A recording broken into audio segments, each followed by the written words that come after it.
జీవితాంతం పనిచేస్తూనే ఉన్నాడు కాబట్టి ఆయనంతటి ఆస్తికుడు ఇంకొకడు లేడు.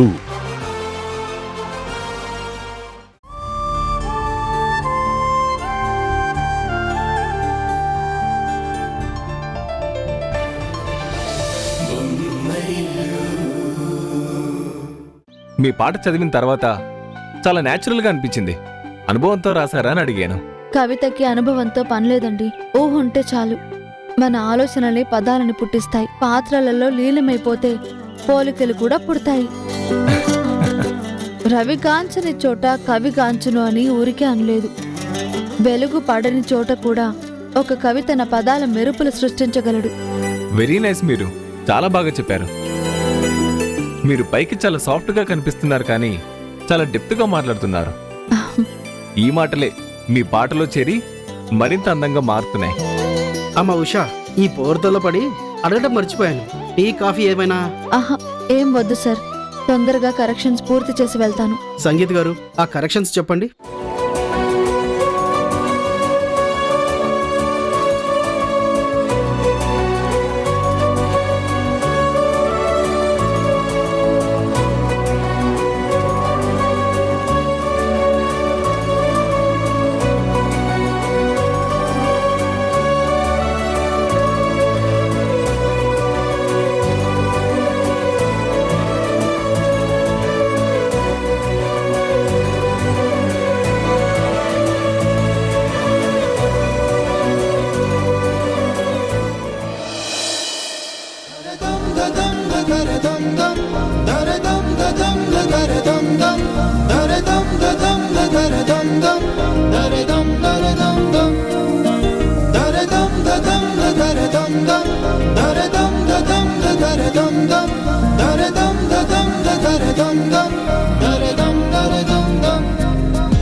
ఒకసారి ఈ కరెక్షన్ చూడండి.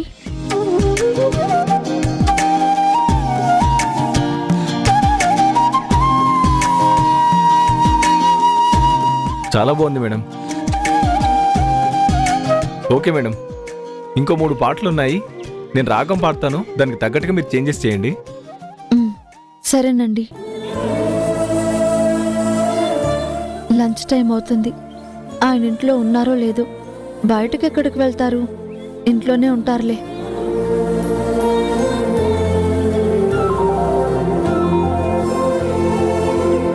రైస్ కుక్కర్ స్విచ్ ఆన్ చేసి ఉంటే సరిపోతుందని చెప్పాను. ఆన్ చేశారో మర్చిపోయారు. ఏంటి మేడం అంతగా ఆలోచిస్తున్నారు? పదాలు దొరకడం లేదా? పదాలు కాదండి. ఈ 3 పాటలు ఇంకొక రోజు చేయొచ్చా? లేదు మేడం, ఫ్లో బాగుంది. ఇలాగే కంటిన్యూ చేసేద్దాం. మళ్ళీ 3 టైము సెట్ అవ్వదు కదా. కొంచెం కాన్సన్ట్రేట్ చేయండి మేడం. త్వరగా ఫినిష్ చేద్దాం. చేసేయమ్మా. పని పూర్తయిపోగానే ఇంటి దగ్గర డ్రాప్ చేస్తాం కదా. వెహికల్ కూడా రెడీగా ఉంది. Okay sir.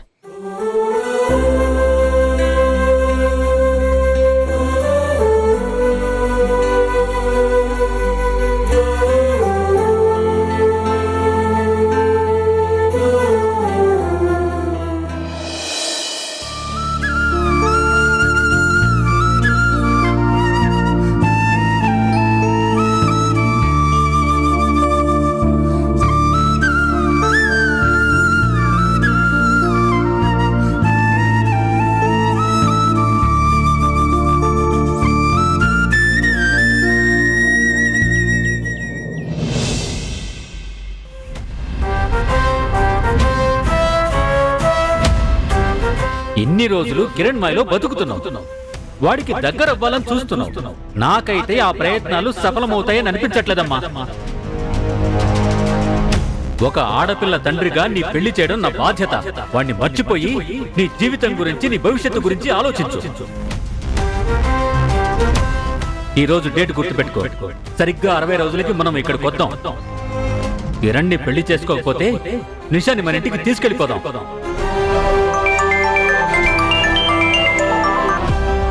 హలో సూరి, నమస్తే మేడం. నమస్తే తర్వాత నేను చెప్పిన పని ఏమైంది? మేడం ఇప్పుడే ప్రొడ్యూసర్ ఆఫీసర్ దగ్గరికి వచ్చాను. ఉషా ఇంటికి ప్రొడ్యూసర్ కారు పంపించి మరీ ఆఫీస్కి తీసుకొచ్చాడు మేడం. పాటలో ఏవో కరెక్షన్స్ ఉన్నాయంట, అవి చేయిస్తున్నారు. ఇంకా ఎంత టైం పడుతుంది? ఒక గంటలో అయిపోతుందంట మేడం. ఇప్పుడే లోపల కనుక్కున్నాను. హ, గంట కాదు, ఇంకా చాలా టైం పట్టాలి. హ, కనీసం 4-5 గంటలైనా ఉష ఆఫీస్లోనే ఉండిపోవాలి. 4-5 గంటల? అవును, టైంకి తగ్గట్టే పేమెంట్ కూడా ఉంటుంది. డబ్బులు కావాలంటే నీ టాలెంట్ చూపించు. చూపిస్తాను మేడం. లోపలున్న మ్యూజిక్ డైరెక్టర్ నాకు తెలిసినోడే. మీరిచ్చే డబ్బుల్లో సగం వాడికిచ్చి పాటలన్నీ మళ్ళీ మళ్ళీ కరెక్షన్ చేయించేలా చేస్తా. That's better. నువ్వు మాట తప్పినా ఉషా తొందరగా వచ్చినా ఏమవుతుందో తెలుసు కదా. నాకెందుకు తెలియదు మేడం, ఆ భయంతోనే చెప్తున్నాను. అంతా నేను చూసుకుంటాను. మీరు రిలాక్స్ అయిపోండి. పేమెంట్ మొత్తం ఒకేసారి పంపిస్తాను, చెక్ చేసుకో. Okay madam, thank you. హ.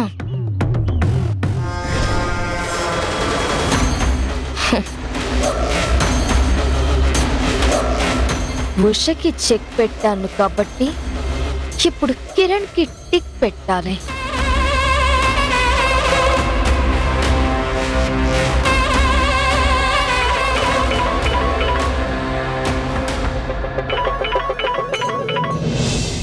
హాయ్ పల్లవి. హాయ్ కిరణ్ గారు. ఏంటి కాల్ చేసావు? గుర్తొచ్చారు, అందుకే కాల్ చేశాను. హ్మ్? చెయ్యకూడదంటే చెప్పండి, ఇంకెప్పుడు కాల్ చెయ్యను. సడన్ గా ఎందుకు గుర్తొచ్చాను? మన ప్రాజెక్ట్ గురించి ఏమన్నా అప్డేట్ ఉందా? అప్డేట్ కాదు, ఒక సర్ప్రైజ్ రెడీగా ఉంది. సర్ప్రైజా? మళ్ళీ ఏంటి? సర్ప్రైజ్ అంటే సడన్ గా చూసి షాక్ అయ్యేది, ముందే చెప్పేది కాదు. సరే అయితే ఆ సర్ప్రైజ్ చూసి నేను షాక్ అయ్యేది ఎప్పుడు? ఇంకో హాఫ్ అన్ అవర్లో. హాఫ్ అన్ అవర్లోనా? నేను ఎక్కడికైనా రావాలా? అవసరం లేదు, ఇంట్లోనే ఉండండి. ఓ, నువ్వు ఇక్కడికి వస్తున్నావా? క్వశ్చన్స్ ఆపి ఒక 29 నిమిషాలు వెయిట్ చేయండి. మీ లైఫ్లో ఎప్పటికీ మర్చిపోలేని ఎక్స్పీరియన్స్ ఫేస్ చేస్తారు.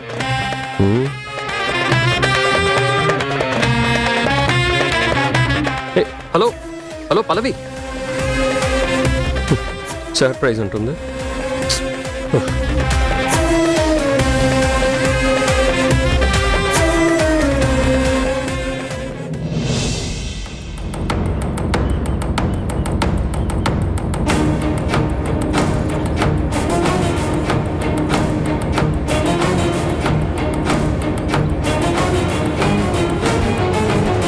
మేడం ఆ,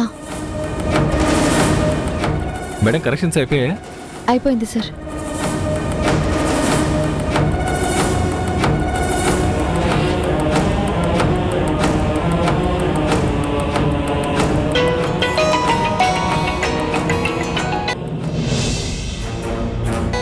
అయ్యో, ఒక్క నిమిషం మేడం.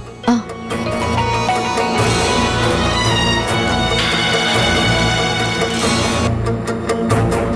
హలో సంగీత్, నేను సూరిని. Hi sir. నాకు చిన్న హెల్ప్ కావాలి. చెప్పండి సార్. ఆ లిరిక్స్ కరెక్ట్ చేస్తున్నావు కదా, ఆ పని కంగారు లేకుండా స్లోగా చేయాలి. ఎందుకు సార్? నీకు ఆన్సర్ కావాలా, అకౌంట్లోకి డబ్బులు కావాలా? రెండోదే సార్. అయితే చెప్పినట్టు చెయ్యి. 4-5 గంటల వరకు ఉషా ఆఫీస్ నుంచి బయటికి రాకూడదు. కరెక్షన్లే చేపిస్తావో కొత్త పాటలే రాపిస్తావో నీ ఇష్టం. Okay sir. ఓకే.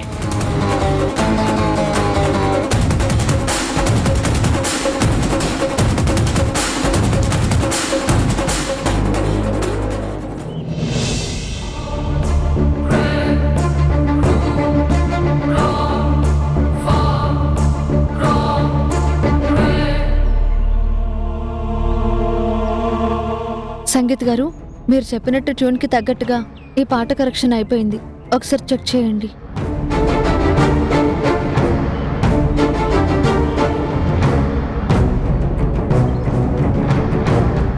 ఉషా గారు, ఇక్కడ ఈ పదం ఉండకూడదు. వేరేదైనా కొంచెం సింపుల్గా ఉంటే బాగుంటుంది. కొంచెం ఆలోచించండి ప్లీజ్. లేదండి, మీ ట్యూన్కి ఆ పదం కరెక్ట్గానే ఉంటుంది. కాదని చెప్తున్నాను కదండి, ఇంకొకసారి ఆలోచించండి ప్లీజ్. ఇప్పుడే ఆలోచిస్తుంటే ఈ పాటకి చరణం వేరేలా మారిస్తే ఎలా ఉంటుందా అని థాట్ వచ్చింది. దానికి తగ్గట్టుగా ఇందులో మళ్ళీ కరెక్షన్స్ చేద్దాం. అది ఆల్రెడీ అయ్యింది కదండి, మళ్ళీ ఏంటి? బెటర్మెంట్ కోసం అండి. పాట హిట్ అయితే మనకే కదా పేరు వస్తుంది. ఒక్కసారి చేయండి మేడం ప్లీజ్ ప్లీజ్.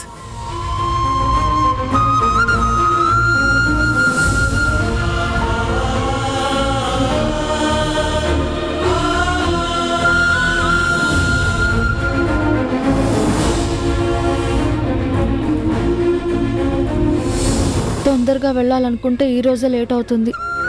పాపం ఆయన ఇంట్లో ఒంటరిగా ఏం చేస్తున్నారో ఏంటో.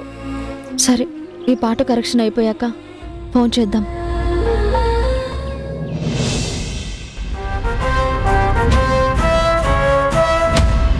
కిరణ్ గారు, కిరణ్ గారు. హాయ్ పల్లవి. సర్ప్రైజ్. ఓ, ఫోన్ చేసి ఏదో సర్ప్రైజ్ తీసుకొస్తానన్నావు. సర్ప్రైజ్ అంటే బాస్కెటా? బాస్కెట్ లో ఏముందో తెలుసా? పంపు తీసి బాంబులు గాని తెచ్చావా? అవును, బాంబులే. తీసి దీపావళి చేసుకుందామా? ఇంతకీ సర్ప్రైజ్ ఏంటో చెప్పలేదు. నా చేత్తో స్వయంగా మీకు చికెన్ బిర్యానీ వండి తీసుకొచ్చాను. ఓ, నా చేత్తో చేసిన బిర్యానీ తింటే ఆల్మోస్ట్ స్వర్గాన్ని టచ్ చేసినట్టే. తొందరగా ఉషను పిలవండి, ముగ్గురం కలిసి తిందాం. ఉష ఇంట్లో లేదు కదా? అదేంటి ఇంకా రాలేదా? లిరిక్స్ లో ఏవో కరెక్షన్స్ ఉన్నాయంట, రమ్మంటే సినిమా వాళ్ళ ప్రొడ్యూసర్ ఆఫీస్కి వెళ్ళింది. అవునా? తను వచ్చేస్తుందేమో అనే కాన్ఫిడెంట్ తో వచ్చాను. వచ్చేస్తుందా? ఏమో తెలీదు, లేట్ అవ్వచ్చు. ఆల్రెడీ లంచ్ టైం అయిపోయింది. ఫస్ట్ మనం తిందాం, తర్వాత ఉష కోసం వెయిట్ చేద్దాం.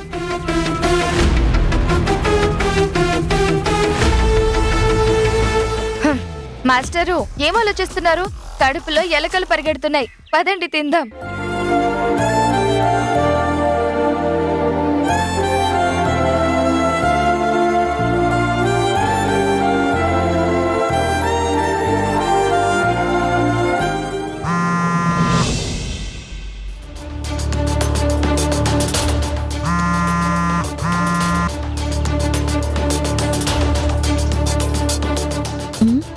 అదేంటి, ఏమైంది దీనికి? ఫోన్ లిఫ్ట్ చేయడం లేదేంటి?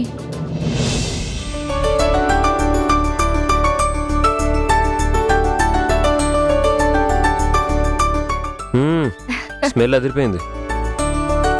టేస్ట్ ఇంకా అదిరిపోతుంది.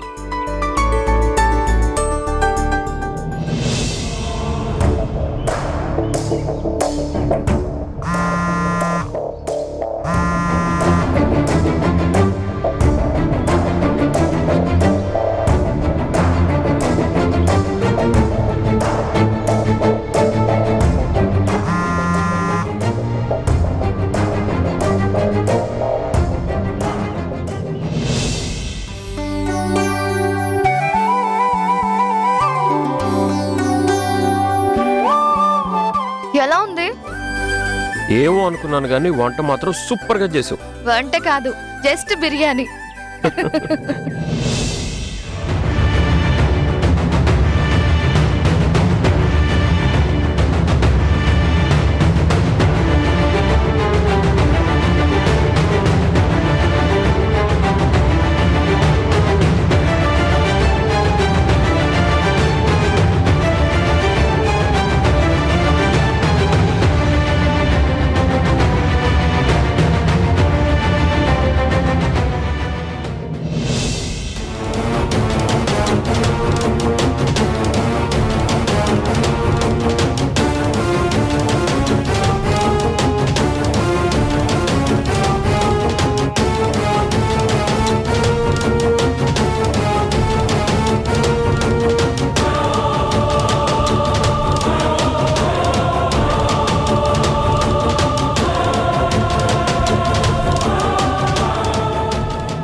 ఏమైంది మేడం? ఏం లేదు.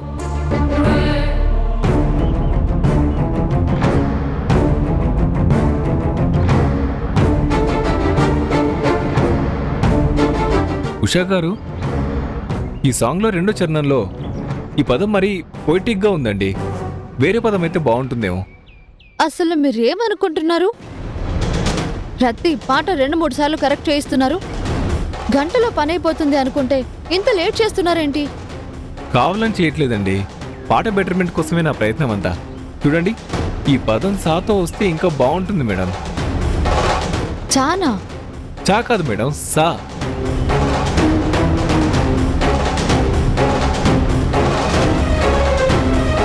సరే, ఆలోచిస్తాను.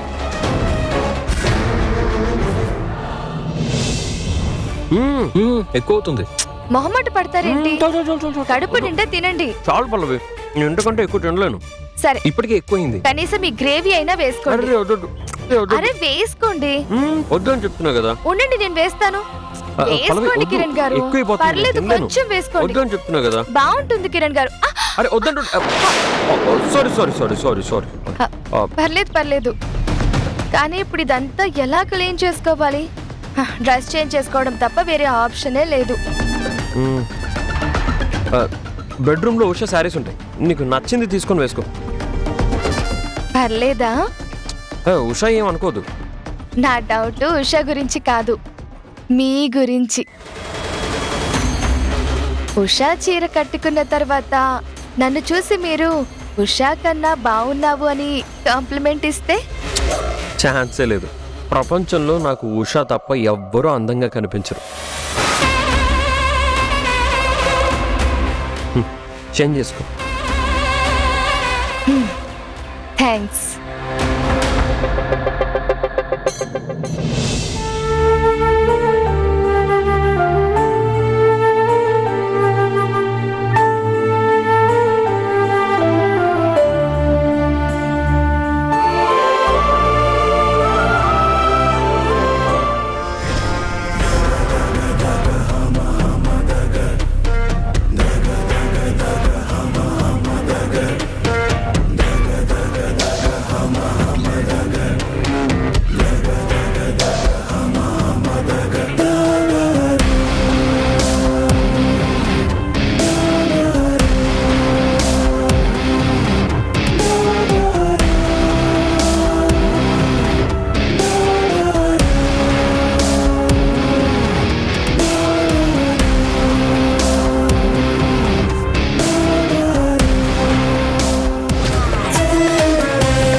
కిరణ్ గారు, పల్లవి, మీ హెల్ప్ కావాలి.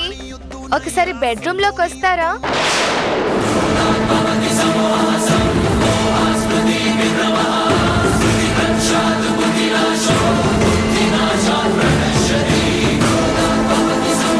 ఏమండోయ్ మిమ్మల్ని?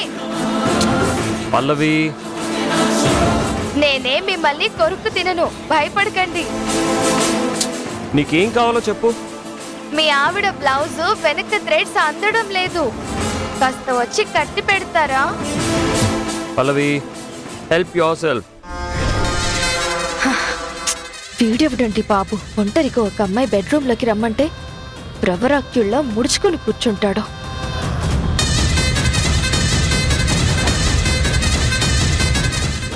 అయ్యో, ఏదో సరదాగా అన్నాను కిరణ్ గారు. నిజంగా మీ ఆవిడ లేనప్పుడు నేను లోపలికి రమ్మంటానా?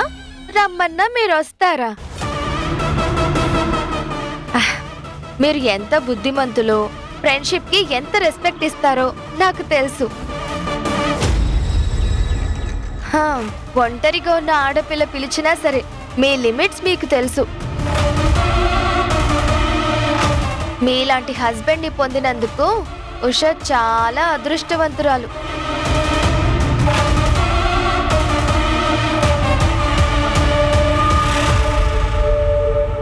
ఉషా వచ్చేలోపు కిరణ్ని ఎలా లోపలికి రప్పించాలి?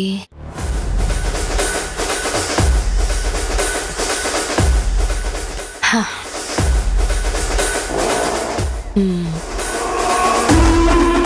బల్లి పడిందని భయంతో అరుస్తాను. కిరణ్ గారు, కిరణ్ గారు, కిరణ్ గారు, ఏమైంది? కిరణ్ గారు, కిరణ్ గారు, నాకు భయం వేస్తుంది, కాపాడండి, నాకు భయం వేస్తుంది, ఏమైంది? కాపాడండి.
ఏం మాట్లాడవే? క్లోజ్ గా ఉండడం అంటే మాటల్లో మాత్రమే, బెడ్రూమ్ లోపల కాదు. ఉషా ఉషా ఉషా